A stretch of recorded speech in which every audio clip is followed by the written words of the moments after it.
आप सभी का हमारे YouTube चैनल पर स्वागत है। आज हम विज्ञान भैरव तंत्र सूत्र विधि 2 पर विचार करेंगे। तंत्र सूत्र विधि 2, जब श्वास नीचे से ऊपर की ओर मुड़ती है और फिर जब श्वास ऊपर से नीचे की ओर मुड़ती है, इन दो मोड़ों के द्वारा उपलब्ध हो। थोड़े फर्क के साथ ये वही विधि है और अब अंतराल पर न होकर मोड़ पर है। बाहर जाने वाली और अंदर आने वाली श्वास एक वर्तुल बनाती है। याद रहे, वे समांतर रेखाओं की तरह नहीं। हम सदा सोचते हैं कि आने वाली श्वास और जाने वाली श्वास दो समांतर रेखाओं की तरह है, मगर वो ऐसी है नहीं। भीतर आने वाली श्वास आधा वर्तुल बनाती है और शीर्ष आधा वर्तुल बाहर जाने वाली श्वास बनाती है। इसलिए पहले ये समझ लो कि श्वास और प्रश्वास मिलकर एक वर्तुल बनाती है और वे समांतर रेखाएं नहीं हैं, क्योंकि समांतर रेखाएं कहीं नहीं मिलती। दूसरी ये है कि आने वाली और जाने वाली श्वास दो नहीं है, वो एक है। वही श्वास भीतर आती है, बाहर भी जाती है, इसलिए भीतर उसका कोई मोड़ अवश्य होगा। वो कहीं जरूर मुड़ती होगी। कोई बिंदु होगा जहां आने वाली श्वास जाने वाली श्वास बन जाती होगी। लेकिन मोड़ पर इतना जोर क्यों है? क्योंकि शिव कहते हैं, जब श्वास नीचे से ऊपर की ओर मुड़ती है और फिर जब श्वास ऊपर से नीचे की ओर मुड़ती है, इन दो मोड़ों के द्वारा उपलब्ध हो। बहुत सरल है। लेकिन शिव कहते हैं कि मोड़ों को प्राप्त कर लो और आत्मा को उपलब्ध हो जाओगे। लेकिन मोड़ क्यों? अगर तुम कार चलाना जानते हो तो तुम्हें गियर का पता होगा। हर गियर बदलते हो तो तुम्हें न्यूट्रल गियर से गुजरना पड़ता है, जो कि गियर बिल्कुल नहीं है। तुम पहले गियर से दूसरे गियर में जाते हो और दूसरे से तीसरे गियर में, लेकिन सदा तुम्हें न्यूट्रल गियर से होकर जाना पड़ता है। वो न्यूट्रल गियर घुमाव का बिंदु है, मोड़ है।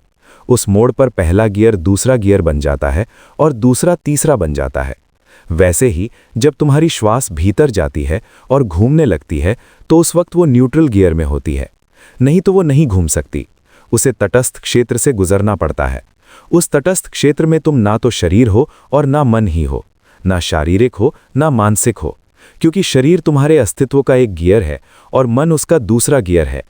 तुम एक गियर से दूसरे गियर में गति करते हो, इसलिए तुम्हें एक न्यूट्रल गियर की जरूरत है, जो ना शरीर हो और ना मन हो। उस तटस्थ क्षेत्र में तुम मात्र हो, मात्र अस्तित्व, शुद्ध, सरल, अशरीरी और मन से मुक्त।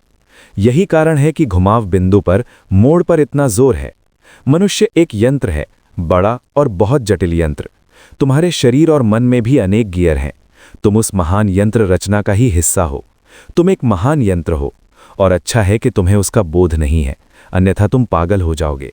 शरीर ऐसा विशाल यंत्र है कि वैज्ञानिक कहते हैं कि अगर हमें शरीर के समांतर एक कारखाना निर्मित करना पड़े तो उसे 4 वर्ग मील जमीन की जरूरत होगी और उसका शोरगुल इतना भारी होगा कि उससे 100 वर्ग मील भूमि प्रभावित होगी। शरीर एक विशाल यांत्रिक रचना है, विशालतम। उसमें लाखों लाखों कोशिकाएं हैं और प्रत्येक कोशिका जीवित है। तुम 7 करोड़ कोशिकाओं के एक विशाल नगर में हो। तुम्हारे भीतर 7 करोड़ नागरिक बसते हैं और सारा नगर बहुत शांति और व्यवस्था से चल रहा है। प्रतिक्षण यंत्र रचना काम कर रही है और वो बहुत जटिल है। कई स्थलों पर इन विधियों का तुम्हारे शरीर और मन की यंत्र रचना के साथ वास्ता पड़ेगा। लेकिन याद रखो कि सदा ही जोर उन बिंदुओं पर रहेगा जहां तुम अचानक यंत्र रचना के अंग नहीं रह जाते हो। जब एकाएक तुम यंत्र रचना के अंग नहीं रहे तो यही क्षण है जब तुम गियर बदलते हो। उदाहरण के लिए, रात जब तुम नींद में उतरते हो तो तुम्हें गियर बदलना पड़ता है, क्योंकि दिन में जागी हुई चेतना के लिए दूसरे ढंग की यंत्र रचना की जरूरत रहती है। तब मन का भी एक दूसरा भाग काम करता है और जब तुम नींद में उतरते हो तो वो भाग निष्क्रिय हो जाता है और अन्य भाग सक्रिय होता है। उस क्षण वहां एक अंतराल, एक मोड़ आता है। एक गियर बदला। फिर सुबह जब तुम जागते हो तो गियर बदलता है। तुम चुपचाप बैठे हो और अचानक कोई कुछ कह देता है और तुम क्रुद्ध हो जाते हो। तब तुम भिन्न गियर में चले गए। यही कारण है कि सब कुछ बदल जाता है।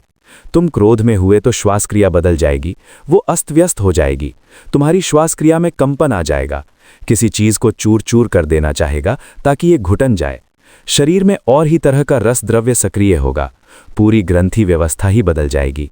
क्रोध में तुम दूसरे ही आदमी हो जाते हो। एक कार खड़ी है, तुम उसे स्टार्ट करो, उसे किसी गियर में ना डालकर न्यूट्रल गियर में छोड़ दो। गाड़ी हिलेगी, कांपेगी, लेकिन चलेगी नहीं, वो गर्म हो जाएगी। इसी तरह क्रोध में नहीं कुछ कर पाने के कारण तुम गर्म हो जाते हो। यंत्र रचना तो कुछ करने के लिए सक्रिय है और तुम उसे कुछ करने नहीं देते तो उसका गर्म हो जाना स्वाभाविक है। तुम एक यंत्र रचना हो, लेकिन मात्र यंत्र रचना नहीं हो, उससे कुछ अधिक हो। उस अधिक को खोजना है।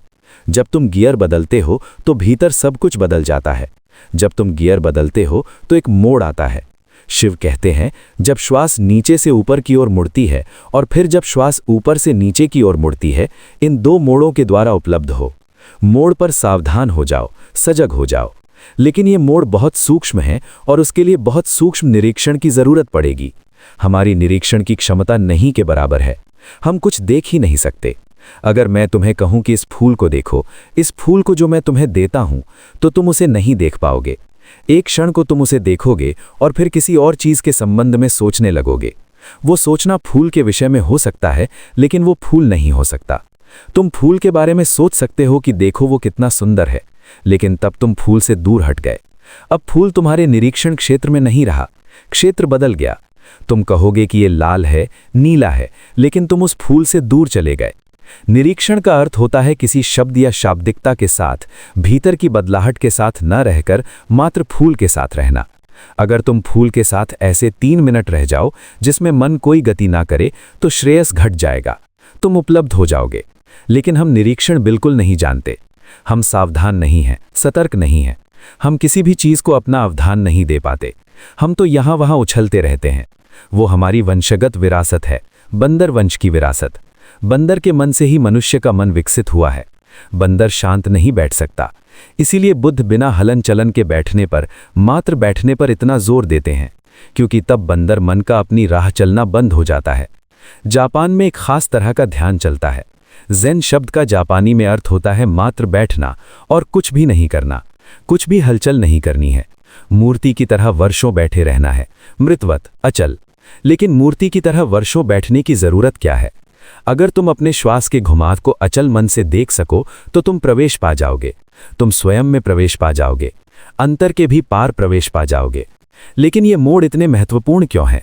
वे महत्वपूर्ण इसलिए हैं क्योंकि मोड़ पर दूसरी दिशा में घूमने के लिए श्वास तुम्हें छोड़ देती है। जब वो भीतर आ रही थी तो तुम्हारे साथ थी, फिर जब वो बाहर जाएगी तो तुम्हारे साथ होगी। लेकिन घुमाव बिंदु पर ना वो तुम्हारे साथ है और ना तुम उसके साथ हो। उस क्षण में श्वास तुमसे भिन्न है और तुम उससे भिन्न हो। अगर श्वास क्रिया ही जीवन है तो तब तुम मृत हो। अगर श्वास क्रिया तुम्हारा मन है तो उस क्षण तुम अमन हो, तुम्हें पता हो या ना हो। अगर तुम अपनी श्वास को ठहरा दो तो मन अचानक ठहर जाता है। अगर तुम अपनी श्वास को ठहरा दो तो तुम्हारा मन अभी और अचानक ठहर जाएगा। मन चल नहीं सकता। श्वास का अचानक ठहरना मन को ठहरा देता है। क्यों? क्योंकि वे पृथक हो जाते हैं। केवल चलती हुई श्वास मन से, शरीर से जुड़ी होती है।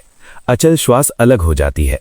और जब तुम न्यूट्रल गियर में होते हो, कार चालू है, ऊर्जा भाग रही है, कार शोर मचा रही है, वो आगे जाने को तैयार है, लेकिन वो गियर में ही नहीं है। इसलिए कार का शरीर और कार की यंत्र रचना दोनों अलग अलग हैं। वही बात तब होती है जब श्वास मोड़ लेती है। उस समय तुम उससे नहीं जुड़े और उस क्षण तुम आसानी से जान सकते हो कि मैं कौन हूं, ये होना क्या है। उस समय तुम जान सकते हो कि शरीर रूपी घर के भीतर कौन है, इस घर का स्वामी कौन है। मैं मात्र घर हूं या वहां कोई स्वामी भी है? मैं मात्र यंत्र रचना हूं या उसके परे भी कुछ है? और शिव कहते हैं कि उस घुमाव बिंदु पर उपलब्ध हो। वे कहते हैं उस मोड़ के प्रति बोधपूर्ण हो जाओ और तुम आत्म उपलब्ध हो।